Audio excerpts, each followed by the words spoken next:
Welcome to the course of Heating, Ventilation and Air Conditioning. Today we will discuss unit number 1, lecture number 1.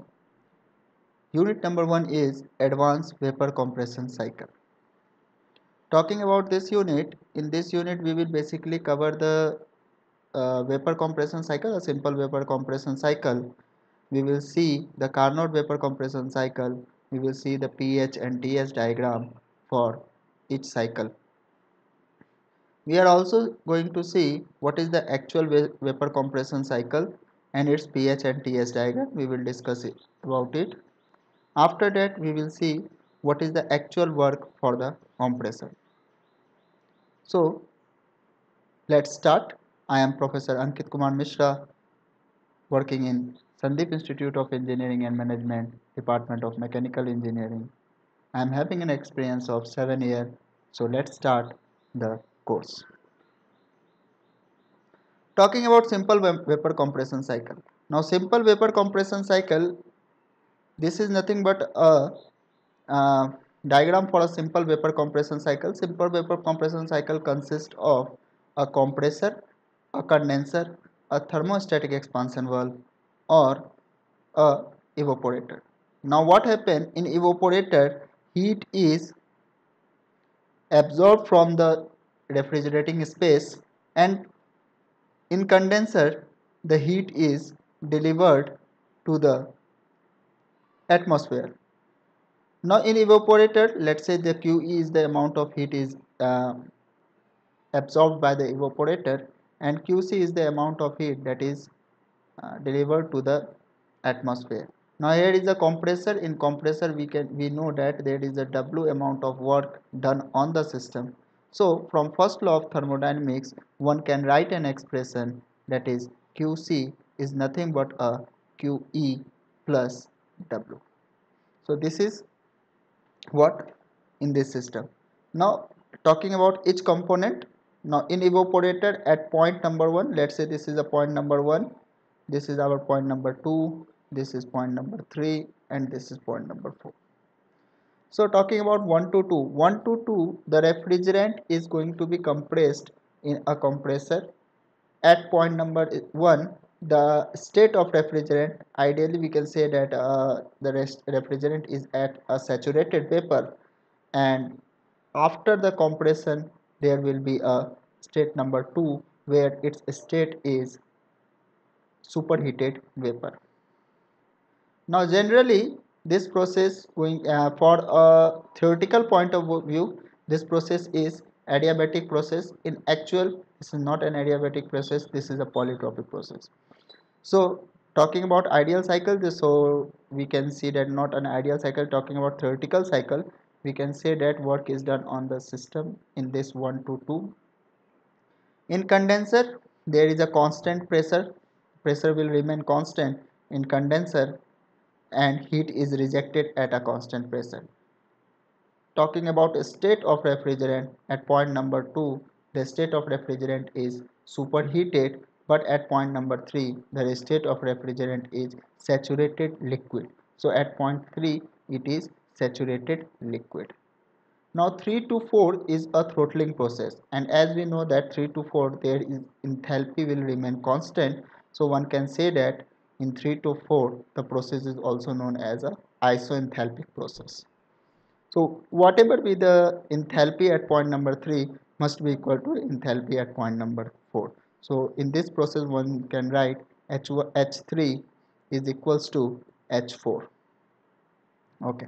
Now at point number 4, the state of refrigerant is two-phase mixture. That means liquid state is also present and vapor state is also present. So at point number 4.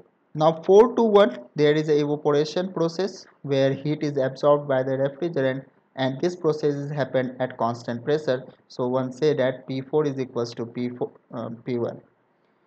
The temperature, since there is a two-phase mixture, and when there is a evaporation, that is gaining of heat to the refrigerant, the temperature will remain constant. Why the temperature is remain constant? Still there is a gaining of uh, heat, because at this point the refrigerant is changing its phase. Okay, so when there is a phase change, the temperature will remain constant. So this is about the vapor compression cycle. Next is, next we will discuss the reversed Carnot cycle. Now talking about reverse Carnot cycle, we will see a pH diagram. The system it will be same. There will be a evaporator same like this. This is the system for a Carnot cycle. So we will discuss the Carnot cycle on pH and TS diagram. Let's say this is a P and here it is H. Let's say this is TS diagram. So it is. Now talking about pH diagram, the cycle will be go something like this.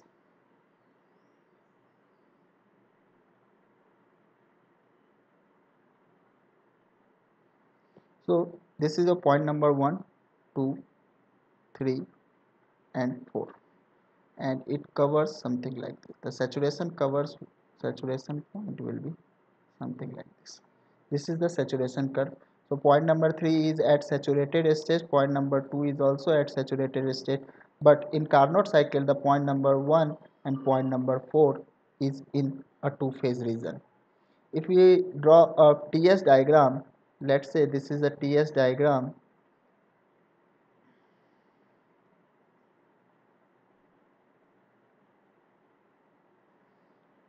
Let's say this is a TS diagram. The cycle is something like this for a Carnot cycle. This is point number 1, 2, 3 and 4. Now heat is absorbed in process number 4 to 1. Cycle goes something like this. This is reversed Carnot cycle. Cycle will move in anti-clockwise direction. 4 to 1 there is a heat absorbed QE, and over here you can say that QC. Process in 1 to 2 there is a adiabatic compression. So reversible adiabatic compression. So one can see that in 1 to 2 entropy is remain constant. So one said that in 1 to 2 S1 is always equals to S2.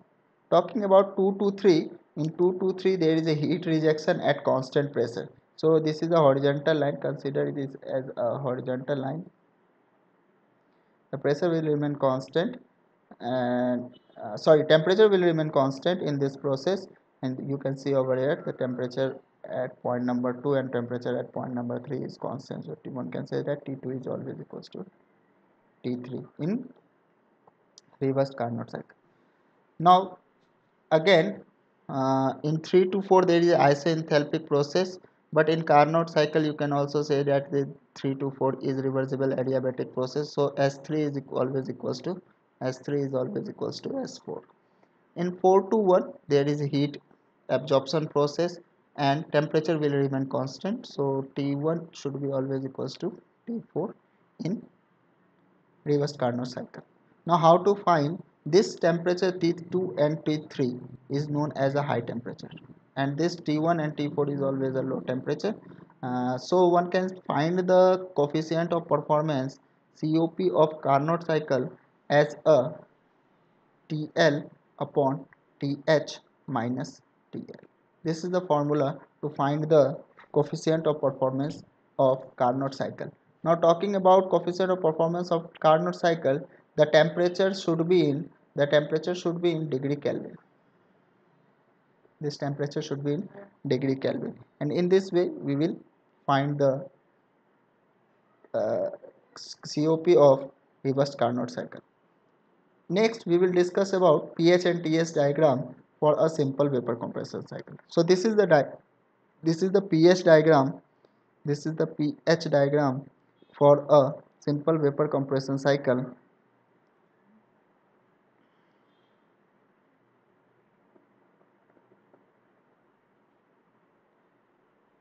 pH diagram for simple vapor compression cycle. In simple vapor compression cycle, let's say this is state point 1, this is state point 3 and 4. Now 1 to 2 again over here, 1, 2, 3 and 4. This is TS diagram. All we have learned in refrigeration and air conditioning part of third year course. Now in 1 to 2 you can see that there is work done. As I already described, the point number 1 is at saturated condition. This is on curve, so we can say that this is saturated vapor. This is the critical point. This is critical point. Over this side, left hand side, you can say that this curves denote saturated liquid. Saturated liquid.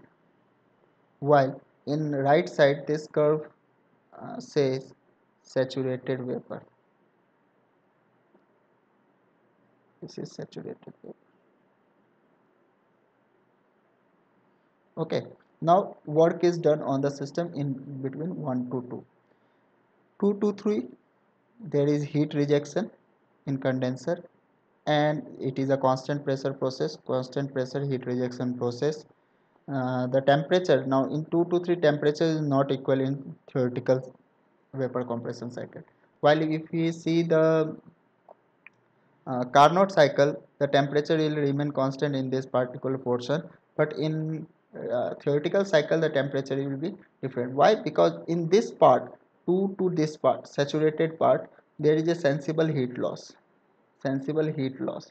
When there is a sensible heat loss, temperature is going to be decreased, and from this point to this one there is a phase change. So this, from this point that to point number 3, there is a phase change, so temperature will remain constant during this, but from point number 2 to 2 dash, one can say that there is a sensible heat loss. Now 3 to 4, 3 to 4, there is a, in Carnot cycle it is assumed that the entropy will remain constant, but in theoretical cycle that entropy will not remain constant, entropy is going to be increased. Now although the in 3 to 4 process enthalpy will remain constant, so one can say that H3 is always equals to H4. Heat is absorbed in evaporator at constant pressure, so one say that this is a constant pressure heat addition process. So if you want to describe the whole cycle on the basis of thermodynamics, one should say that process 1 to 2 is reversible adiabatic process. Reversible adiabatic process.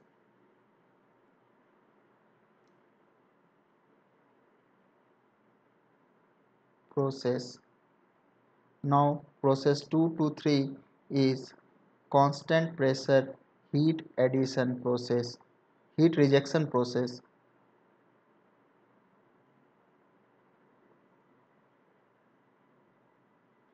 Process number 3 to 4 must be isothalpic process. Isothalpic process. So H3 is equal to H4, and in process number 4 to 1, we are talking about 4 to 1 process is constant pressure heat addition process. Now if you want to calculate the COP of this system, the COP of this system can be calculated as the COP of the system can be calculated as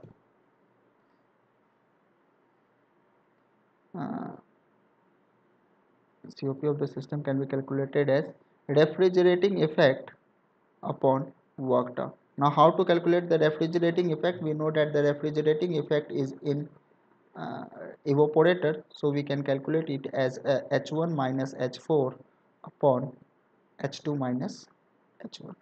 This is the way we can calculate the COP of this system. I hope you understand the pH and TS diagram for a simple vapor compression cycle. Now coming to the actual cycle. Now this is the diagram, pH and TS diagram for the actual cycle. Now in actual cycle we will discuss from the point number this is 1D, from point 1D. Now there is a superheating of vapor in evaporator from point 1D to 1C. So you can see that point 1D to 1C, there is at constant pressure there is a heat addition, that means our temperature is going to be increased. So one can see that over here the temperature is going to be increased from 1D to 1C, but it is at constant pressure. Now in heat gain and superheating of vapor in the suction line from 1C to 1B, 1C to 1B. Now heat gain in suction line 1C to 1B. This is the point 1C to 1B where there is a heat gain, but the pressure is going to be dropped. Why there is a pressure is going to be dropped? Because at this point one can say that the refrigerant is at the outlet of uh, evaporator tube. So there is a outlet pressure loss. So 1 to C to 1B there is a outlet pressure loss, and that's why uh, pressure is going to be decreased. But since the refrigerant comes in direct contact with the atmosphere, so the heat addition will be there. So due to heat addition, the temperature is again further going to be rise from 1C to 1B. Now talking about pressure drop in a suction line 1B to 1A. 1B to 1A, there is a suction pressure drop. Now because at point number 1 there is going to be inlet in the compressor. Now at the inlet of compressor there is further a suction pressure drop. So 1A to 1 is there is a suction pressure drop, and due to the pressure is decreased over here, one can say that the temperature is also going to be fall down. So 1B to 1A, there is a drop in temperature as well as pressure. Now talking about point number 1 A to 1, 1A to 1, there is a pressure drop due to wire drawing at the compressor. Due to wire drawing at the compressor, there is a pressure drop, and you can see that due to pressure drop, there is also a temperature drop. So temperature is dropped from 1A to 1, and then it will goes to the 2, 1 to 2. 1 to 2 in actual practice, as I said earlier, it is a polytropic process. This is not an adiabatic process. So in polytropic process you can see 1 to 2 there is a polytropic process. Polytropic process with friction and heat transfer to the surrounding instead of isentropic process. Now heat is going to be emerge. If you actually experience that on a compressor part, if you touch the compressor, there is a little amount of heat is going to be exchanged with the surrounding. That's why this process is also called as a polytropic process. Now pressure is dropped from point number 2 to the 2A. 1.2 to 2.8 there is a pressure drop. Why there is a pressure drop? This is the exit pressure drop. Now again, as we see that at the time of evaporator there is a exit pressure drop at the exit of evaporator. Similarly at the exit of compressor again there is a pressure drop from 2 to 2A, and since it going to be exit, but the temperature is not going to fall suddenly. So 2 to 2A is the temperature will remain constant, but there is a pressure is going to be dropped. Now 2B to 2C. Now talking about 2B to 2A to 2B, sorry, 2A to 2B, again there is a pressure drop delivery line. Again there, due to delivery line there is a pressure drop, and from 2A to 2B again there will be a constant temperature. Temperature is going to be remain constant, but the pressure is going to be decreased. Now from 2B to 2C, if you see 2B to 2C, this point to this point, 2B to 2 this point to this point, the 2B to 2C, what happened, heat loss, and now it again comes to the surrounding. Now over here the temperature of the refrigerant is above the surrounding temperature, so temperature is going to be fall down. Now if temperature is going to be fall down, so you can see the temperature at point number 2C is less than the temperature at point number 2B, but it is happen at constant pressure, so one can say that the pressure will remain constant from 2B to 2C. Pressure drop on condenser from 2B to 3. So point number 2B to 3, one can say that this happened in a condenser, and there will be a phase change process. There is a phase change of refrigerant happen. So point number 3 is over here, and phase is going to be changed.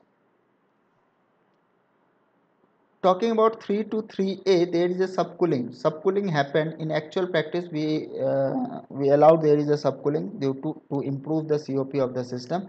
So 3 to 3A, there is a subcooling. Due to subcooling, the actual point that is reached at the 3B. Now from pressure drop in a,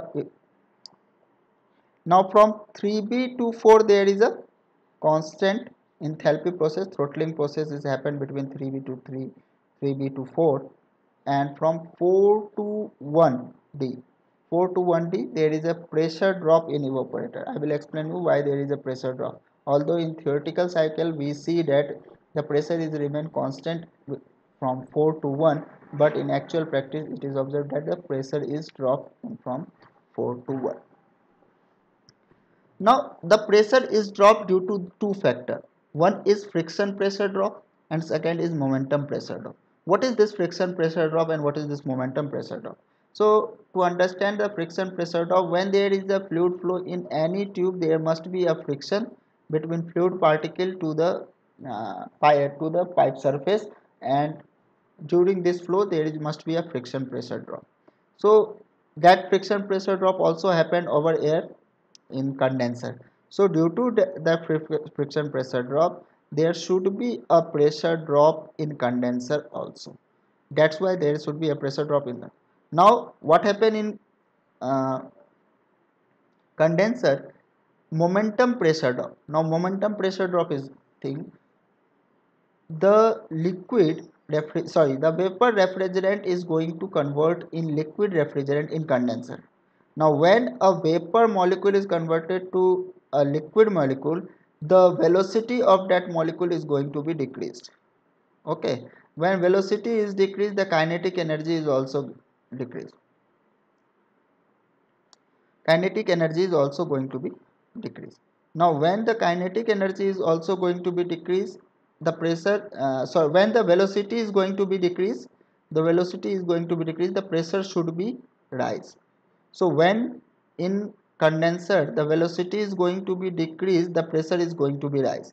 So due to momentum, and this effect is known as a momentum pressure drop. So due to momentum, the pressure is going to be rise. And if you see the cumulative effect of friction pressure drop and momentum pressure rise in condenser, the effect will be nearly the constant pressure. But what happened in evaporator? In evaporator, due to friction pressure drop, there is a certain amount of pressure is going to be dropped. Now what happened about the momentum? Now the uh, liquid particle of refrigerant is going to be converted into vapor particle. Now if liquid is going to be converted into vapor particle, its velocity is going to be increased. Now when velocity is going to be increased, the pressure is going to be dropped.